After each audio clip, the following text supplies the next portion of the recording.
just a walkthrough of how to do the blur effect, not just on the type within your composition, but also with on person or something else. And it's the same concept as the type, but I just wanted to create a video for you guys to see. And then I'll briefly walk through um, everything else as far as the creation of this poster. And this is for the second final product, as you'll be doing a different technique through the checkpoints for your first final product.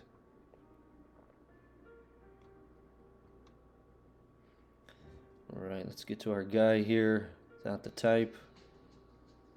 So you recognize him. We used him on the patch and the clone tool checkpoint. I just re-downloaded him and then went to select and subject, and then I made a mask of him, and then I rasterized the layer, and I right click, because whenever you have a smart object you can't apply the layer mask to it, and I need to do that in this case because I want to apply a blur effect to him, right? But right now this mask, everything that's black is not going to show. So if I'm applying a blur and I want his face to kind of blur out, it's not going to show inside of the black. It's not going to go outside of the boundaries of this white area, which is just a very strict hard edge outline of him. So in order to do that, I want to have just this PNG, this transparent background right here picture of him, which I made by creating a layer mask. But I need to apply this layer mask to him. So in that case, I would need to go to rasterize the layer first, and then right click and apply layer mask, which I have done here. Then, because we're going to add a filter to him, we need to go to right click on that layer, convert it to a smart object. Then I went to filter, and for him, blur gallery, I did a field blur. Let me go in here, and you can see here's the field blur.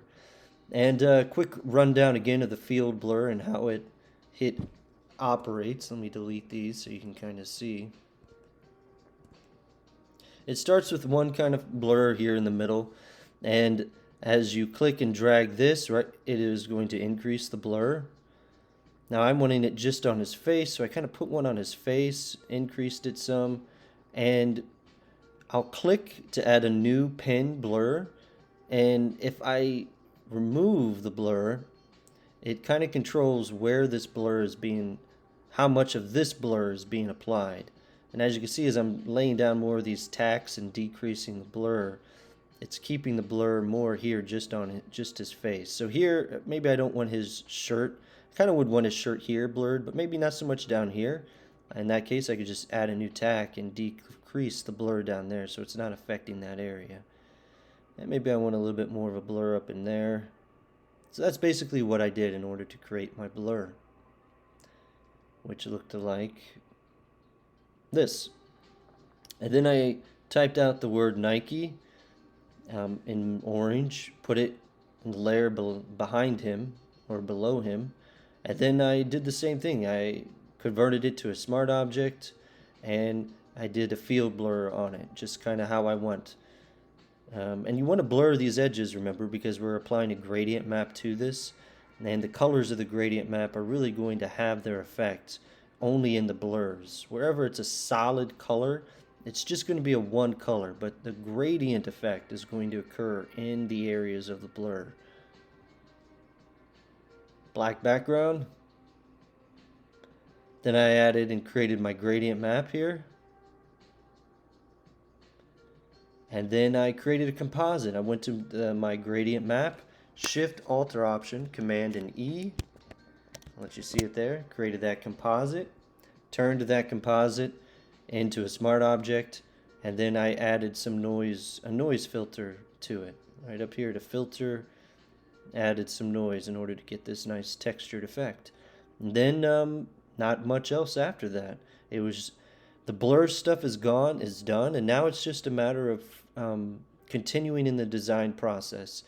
And whenever you're thinking about design, it's not a bad idea just to go to to the essentials, the elements of art, just line, shape, color, and just thinking about your principles of art. You know, what kind of pattern might you want to create? How would you want to do that? And etc. So with me, I like to use a lot of lines. So I just used my pen tool, different colors, drew out these lines. And then some more lines and just shape, the element of shape, rectangles, keeping the color scheme coherent. Here's another rectangle up here. Threw the Nike swoosh into it and just used my rectangle tool to draw that, and then filled it, and I dragged these corners in to kind of create a rounded corner onto that square there for the Nike swoosh up there. Then a hue and adjustment layer, and I added more green into it, and it pushed it into the magentas, and I liked the purples and the greens, increased the vibrancy of it. And then a poster texture. Now what I should do actually from here is create my final Camera Raw edit. So I would want to turn off my poster texture, and right here, Shift Alt Option Command E, one last time, convert it to a smart object, filter, and go back into my Camera Raw filter and make the edits that I want to make here. And then on top of that, go ahead and throw whatever texture effects I wanted. For this one, I just had the one. Typically, I use more than one, but for this, I just did the glued poster type effect. Keep in mind that for your final product, even though this is the square, yours is going to be 19 by 13.